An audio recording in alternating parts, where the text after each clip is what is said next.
오늘 본문은 갈릴리 바다 건너편으로 예수님을 따라오는 큰 무리에게 물고기 2마리와 보리떡 5개로 그들을 다 배불리 먹이고도 남았던 오병이어의 기적의 사건이지요.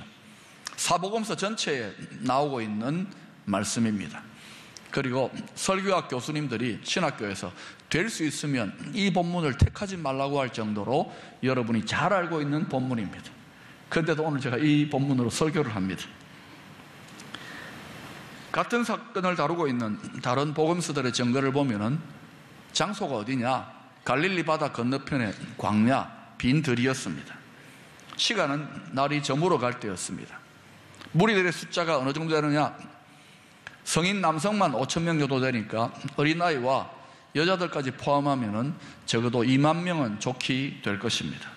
그 큰 무리들에게 예수님은 병자들을 고치시고 하나님 나라의 복음을 여러 가지 모습으로 가르치셨습니다. 그들에게 주님께서 어떤 마음으로 그들을 바라보시고 대했는가? 마가복음 6장 34절을 보시면 이렇게 기록하고 있습니다. 예수께서 나오사 큰 무리를 보시고 그 목자 없는 양 같음으로 인하여 불쌍히 여기사. 오늘 본문에 나타나는 예수님의 가르침과 모든 사역의 행동들은 그 숨은 내적인 동기가 다름 아닌 불쌍히 여기는 마음이었다는 거예요. 병들어서 고통하는 인간들과 이 세상을 향한 하나님의 불쌍히 여기는 마음, 여기에서 하나님의 모든 축복과 능력들이 흐르기 시작한다는 것을 알아야 합니다. 우리가 이 마음을 늘 가져야 돼요. 자신에게 나오는 이 큰 무리를 향하여 주님께서는 목자 없는 양과 같다고 진단합니다. 양에게 목자가 없다면 그 양은 죽은 것이나 다름이 없을 것입니다. 양은 목자의 보호와 인도 아래 살아가는 대표적인 가축이기 때문입니다. 요한복음 10장에서 주님은 양들을 위하여 목숨을 버릴 수 있는 선한 목자라고 자신을 계시하십니다. 결국 양의 안전과 행복은 어디에 달려 있는가? 좋은 목자를 만나는 데 있는 것입니다. 시편 23편에서 다윗은 하나님을 목자로 모시고 있는 양된 자신의 삶을 이렇게 고백합니다. 내게 부족함이 없으리로다. 좋은 목자를 만났기 때문에 나는 만족합니다. 평안합니다. 행복합니다. 이렇게 고백하고 있는 것입니다. 요한복음 10장 10절에서 선한 목자이신 주님께서 이 땅에 오신 의도를 이렇게 말씀합니다. 내가 온 것은 양으로 생명을 얻게 하고 더 풍성히 얻게 하려는 것이라. 이때 풍성하다는 것은 물질적인 의미만을 넘어서서 내면적인, 정신적인, 영적인 풍요를 의미하는 것입니다. 누구든지 주님을 선한 목자로 모시고 제대로 따라간다면 그의 내면은 이렇게 풍요로워질 것이라는 것이죠. 이 21세기에도 분명히 광야가 있을 것이고 방황하는 큰 무리들이 있을 것인데 그들에게 주님은 여전히 21세기에도 선한 목자가 되실 줄로 믿습니다. 그 주님을 21세기에도 선한 목자로 모시고 살아가는 사람은 그 내면의 풍성함과 만족함을 경험하게 될 것입니다. 그것이 바로 주님의 약속입니다. 싫든 좋든 이 시대는 4차 산업혁명으로 대표되는 급격한 변화를 향하여 질주하고 있습니다. 한마디로 더 풍요롭고 행복한 세상을 만들기 위해서 전 세계가 무섭게 달려가고 있습니다. 이렇게 해서 경제적인 성장과 기술의 변화들이 성취되어지면 우리는 과연 더 풍요롭고 더 행복하고 의미 있는 삶을 누리게 되는 것일까요? 편리함이 증대되고 경제 수준이 더 올라가게 되면 우리의 삶은 정말 더 만족하고 풍성한 삶을 저절로 누리게 되는 것일까요? 인디언들은 말을 타고 달리다가 이따금씩 말에서 내려서 자기가 달려온 쪽을 한참 동안 쳐다보고 기다린 다음에 다시 말을 타고 달려간다고 합니다. 말이 지쳐서 쉬게 하려는 것이 아닙니다. 혹시 너무 빨리 달려서 자기 영혼이 미처 뒤쫓아오지 못할까 봐 잠시 기다려서 그렇게 달려간다는 것입니다. 한참을 기다려서 자기 영혼이 다 따라잡았다고 생각되면 그때 다시 말을 타고 달리는 거예요. 이러한 인디언들의 모습, 우리에게 시사하는 바가 많습니다. 점점 모든 것이 빠르게 변화되고 분주하게 달려가는 이런 시대에 정작 놓쳐버리고 쉬운 것이 뭐냐? 소위 영적인, 정신적인 존재로서의 인간의 필요, 그것을 우리가 망각하고 무시할 수 있다는 거예요. 그것을 제쳐놓고 빠르게 달려가기만 하면 충만하고 풍요롭고 의미 있는 삶을 살 수 있는가? 그렇지 않다는 것이죠. 더 큰 공허감과 더 큰 결핍을 느끼게 될 것이 분명합니다. 바로 이 격차, 바로 이 공백의 결핍의 자리, 거기에 교회의 사명, 신앙의 자리가 있는 것입니다. 속도의 시대에 그 변화의 속도를 따라가지 못하는 사람들의 불안감과 패배의식과 좌절감은 또 다른 모습으로 더 깊어질 것입니다. 경제적인 번영과 풍요의 시대에 사람들은 많은 것을 가지고 있음에도 불구하고 오히려 다른 사람보다 더 가지지 못했다는 상대적인 박탈감과 상대적인 빈곤감에 더 시달리게 될 것입니다.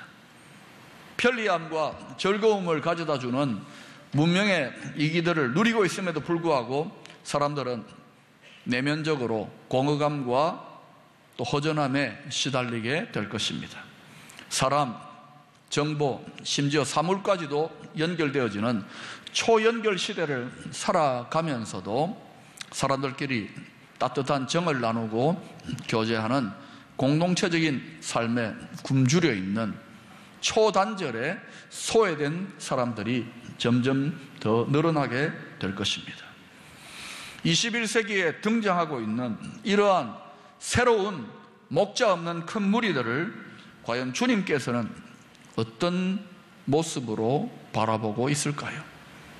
주님은 여전히 이 시대에도 그들을 바라보며 불쌍히 여기는 마음으로 그렇게 바라보는 것입니다.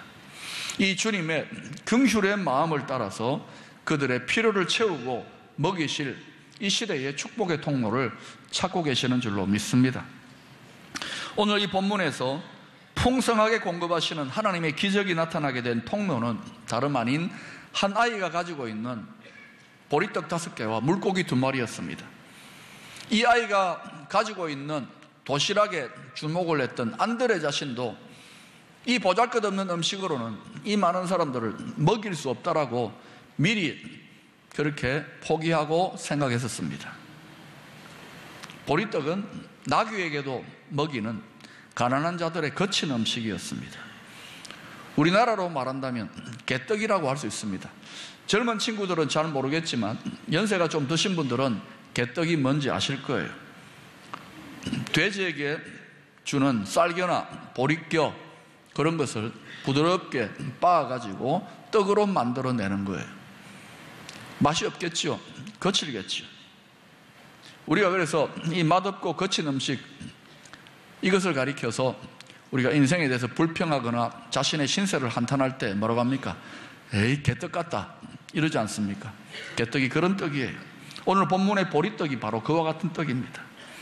또 본문의 물고기는 그 헬라어 원어가 옵사리온인데, 이 옵사리온은 어떤 고기인가? 팔뚝만한 크고 실한 고기가 아닙니다. 갈릴리 어부들이 물고기를 갈릴리 호수에서 잡을 때에 좀 크고 실한 고기들은 바구니에 담습니다. 그러나 짠챙이들은 도로 호수로 던져버리죠.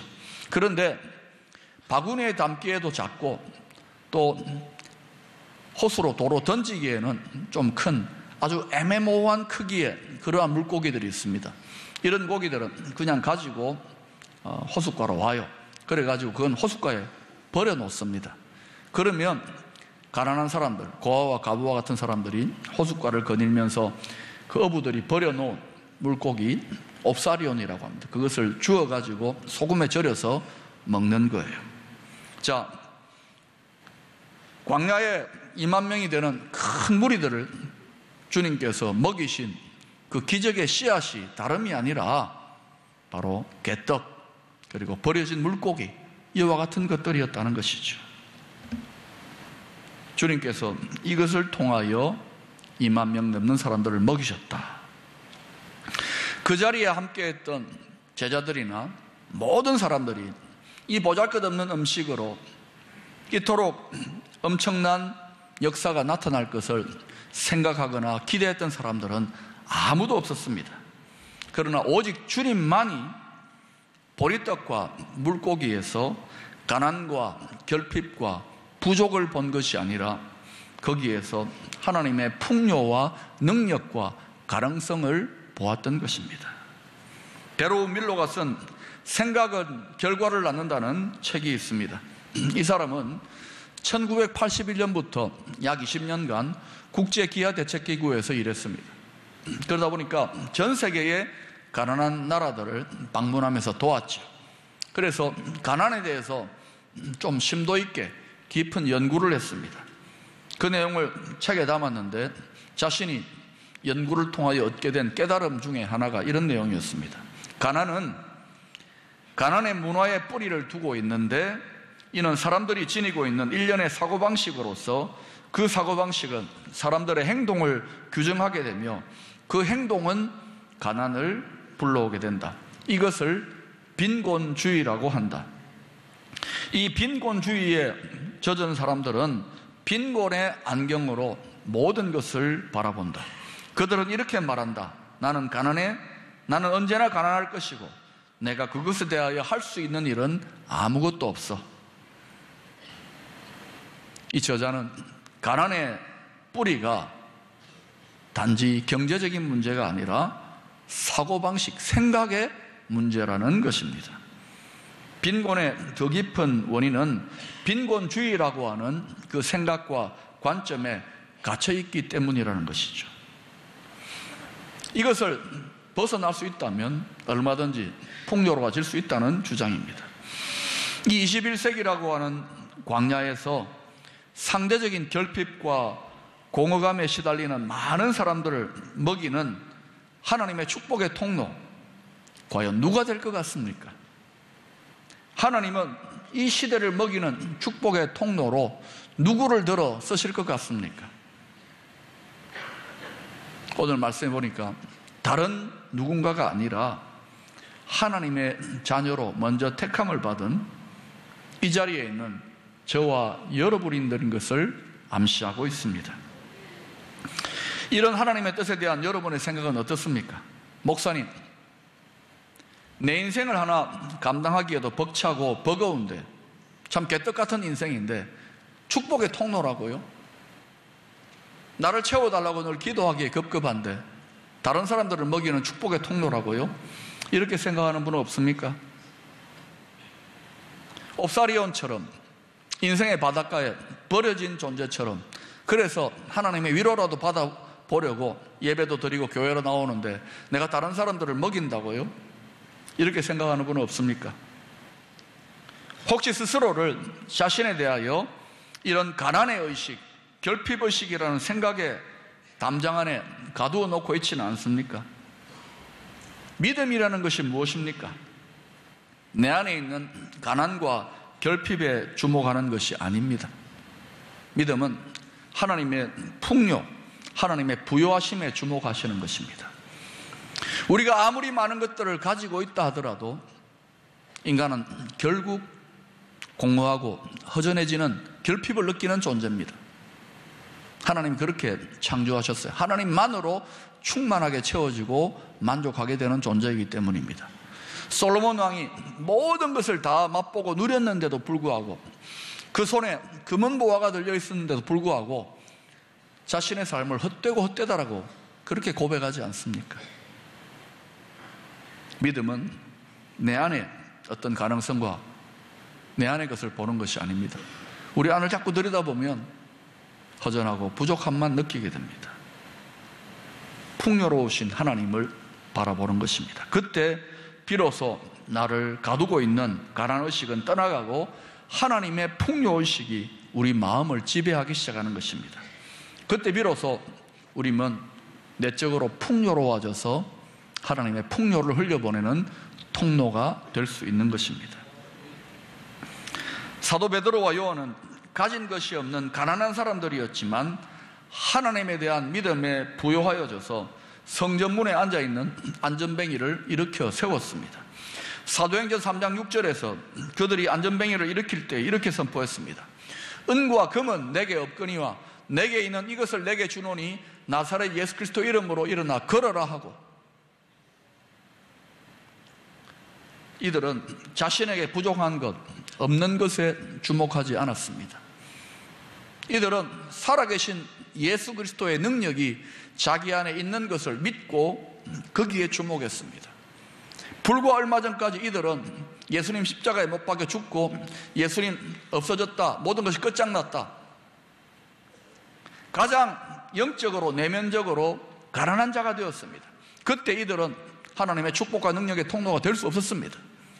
그러나 살아계신 주님이 자기 안에 역사하고 있다는 이 사실에 집중하고 주목할 때에 주님의 부유하심을 따라 다른 사람들을 도울 수 있었다는 것입니다. 여러분, 점점 더 전 세계는 풍요함을 향하여 달려가고 있습니다. 지금보다 더 잘 살게 될 가능성이 많습니다. 경제적으로 어렵다 힘들다 하더라도 몇십 년 전과 비교해보면 분명히 나아진 것이 사실입니다. 그런데 그런 시대에 우리는 더 가지지 못해서 내가 가난하다, 내가 결핍되어 있다 이렇게 생각하지 않습니까? 양으로 생명을 얻게 하고 더 풍성하게 하시겠다고 하셨는데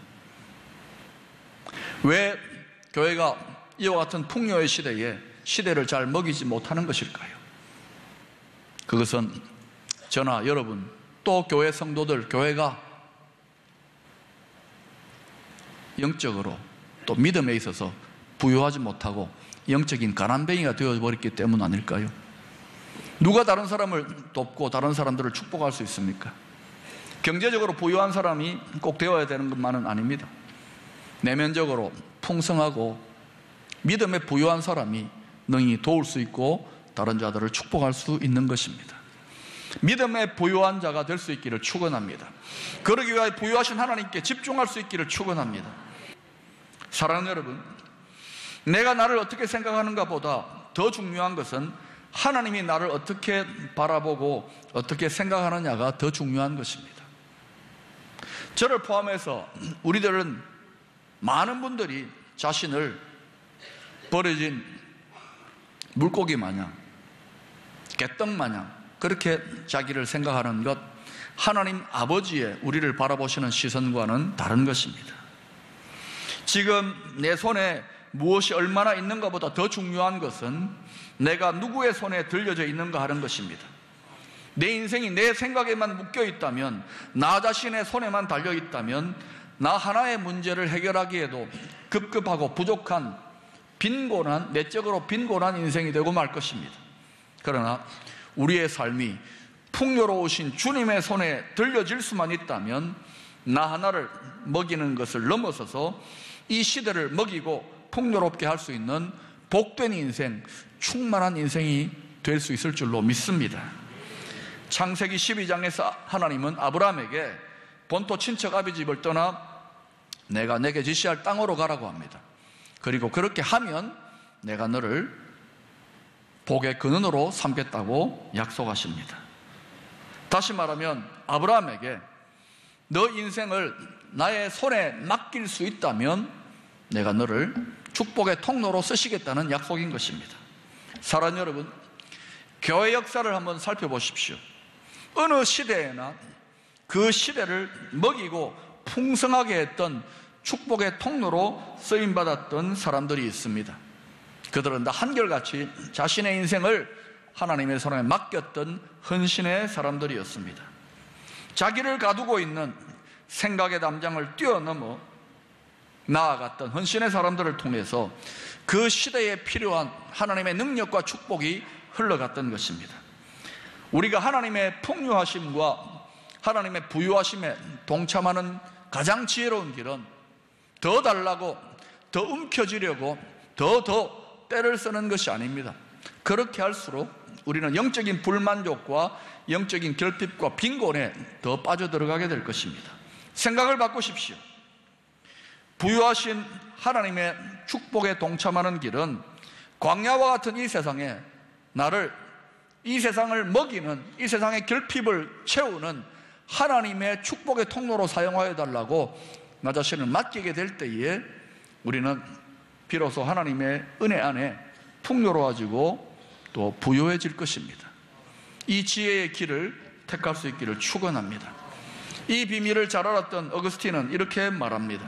무엇을 드릴 수 있을까를 두리번거리지 말고 먼저 하나님께 네 자신을 드리라.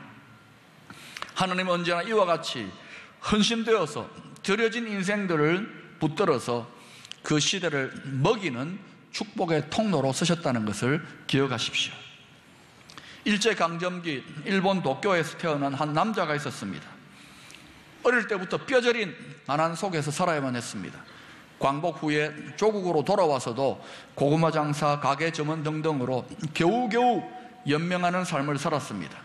엎친 데 덮친 격으로 결핵을 심하게 앓아서 신장 한쪽과 방광을 몸에서 떼어내야만 했습니다. 그래서 평생 남자의 몸무게가 37kg도 넘지 못했다고 합니다. 한마디로 너무나도 결핍되고 가난하고 버려진 저주받은 인생, 개떡 같은 인생의 주인공일지 모릅니다. 그런데 가난과 질병에 지친 그가 30살이 되던 해에 자신의 삶을 하나님의 손에 맡겨드리기로 결단합니다. 그리고 1967년부터 경북 안동의 일직교회에 종지기를 자처하면서 교회 단칸방에 살기 시작합니다. 15년간 여름에는 새벽 4시, 겨울에는 새벽 5시에 일어나 종을 치면서 헌신적으로 교회의 여러 가지 허드렛 일들을 섬기게 되었습니다. 1981년 종지기를 그만두고서도 교회 부근에 8평짜리 흙집을 짓고 2007년도에 죽기 전까지 하나님을 섬기며 살았습니다. 교회 종지기를 하면서 썼던 강아지 똥, 몽실언니 같은 동화들이 놀랍게도 많은 사람들의 사랑을 받으면서 그는 막대한 인세를 받게 됩니다. 그러나 그는 죽을 때까지 교회 옆에 8평 흙집을 지키며 한 달에 10만 원도 안 되는 생활비로 하나님을 섬기는 소박한 삶을 계속 해왔다고 합니다. 그리고 그렇게 평생 모은 돈 12억을 몸이 아프고 병든 아이들을 위해서 사용해달라고 고스란히 남기고 세상을 떠났다고 합니다. 이분이 누구냐면 바로 아동문학과 권정생 선생입니다. 지난 5월 17일 이분이 세상을 떠난 지가 10년이 지났는데도 경북 안동을 비롯해가지고 전국 각지에서 이분을 추모하는 추모식이 열렸습니다. 많은 사람들이 이분의 덕을 기리고 또 그 삶을 본받으려고 하고 있다는 거예요. 이 첨단의 시대에도 비록 가난과 질병에 찌든 몸무게 37kg도 안 되는 버려진 물고기 같고 개떡 같은 그런 보잘것없는 인생이었다 할지라도 그가 자신의 삶을 하나님의 손에 맡겨드리기 시작할 때 풍요하신 하나님의 축복의 능력이 그의 삶을 통하여 이 세상으로 흘러가기 시작했던 것입니다. 그래서 그의 삶은 결코 가난하고 빈곤한 것이 아니라 그는 부유했던 사람인 것입니다. 사랑하는 여러분, 오병이어의 기적의 역사는 오늘날도 자기를 제한하는 결핍의식, 빈곤의식의 생각의 담장을 뛰어넘어 자신을 주님의 손에 맡겨드리는 사람들을 통하여 나타나게 될 것입니다. 우리가 이 시대를 먹이는 하나님의 풍요, 하나님의 축복에 동참하는 길은 우리 자신을 하나님의 축복의 통로로 헌신하여 내어드리는 길인 줄로 믿습니다. 그것이 다시금 우리의 믿음을 부유하게 할 것입니다. 여러분, 우리의 결핍과 빈곤을 바라보지 마시고 내 안에 있는 보리떡 5개, 물고기 2마리라도 이것 하나님 드려 쓰십시오라고 내어드리게 될 때 이 시대를 먹이는 축복의 통로가 된다는 이 진리를 여러분 굳게 붙잡을 수 있기를 축원합니다.